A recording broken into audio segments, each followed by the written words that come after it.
Between the politicians and the screenwriters. Our very big early hit was political. Seems quite enamoured by how good looking some of this. And quite established, quite politics with a P. But what people had really revelled in was seeing politicians squirm. Absolutely terrible. And it has to take you into places that are normally closed to the average punter.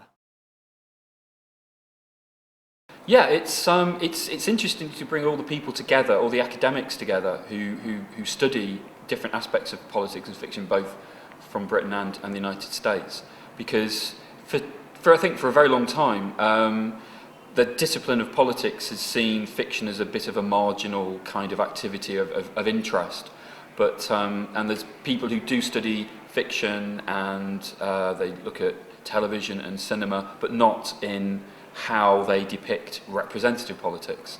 And I think people are much more conscious now about how television, novels, plays, radio, cinema can encourage people to think in certain ways, and also are a way of better understanding how people think about politicians in a way that opinion pollsters can never really discover. So today, bringing together the academics is great, but then bringing them in with a few MPs and with scriptwriters who have produced some of the most prominent images, like Alan Bastard, of politics, depictions, embodiments, that most people probably who don't study politics, who just think about themselves as ordinary citizens, probably a lot of people know who Alan Bastard is, but they won't know who the agriculture minister is, for example. So this is very exciting, bringing everybody together, I think.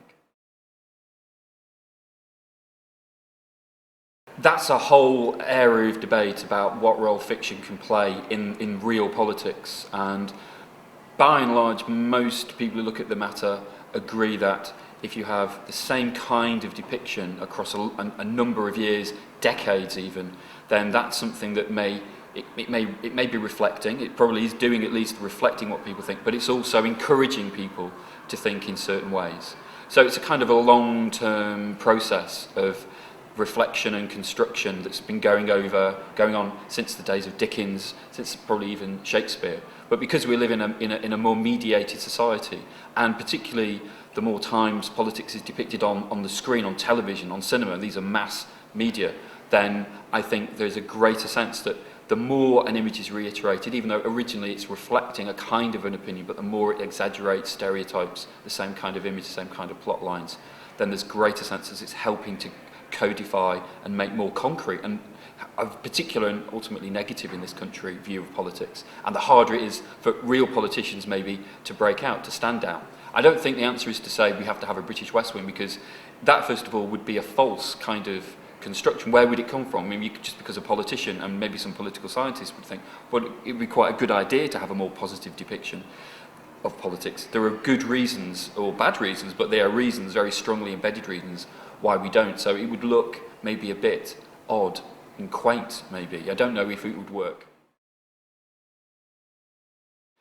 Of course, journalists are kind of, they're the position between the politicians and the screenwriters.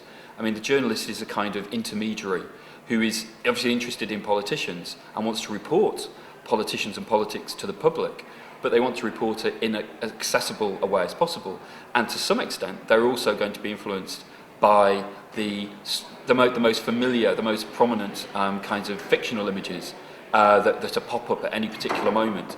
So I think journalists are interested in the two things coming together, because actually they're part of the media. I mean, you could argue that fiction is a mediated form of politics. It's got no kind of aspirations to be factual, although a lot of fact go into fiction. Whereas journalists have got an obligation to at least have, some reference to fact.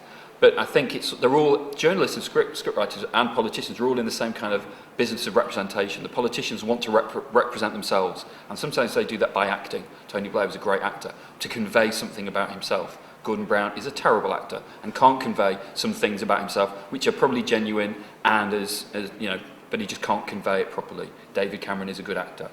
And actors can, we've got real actors conveying actual political ideas on the stage and on the screen.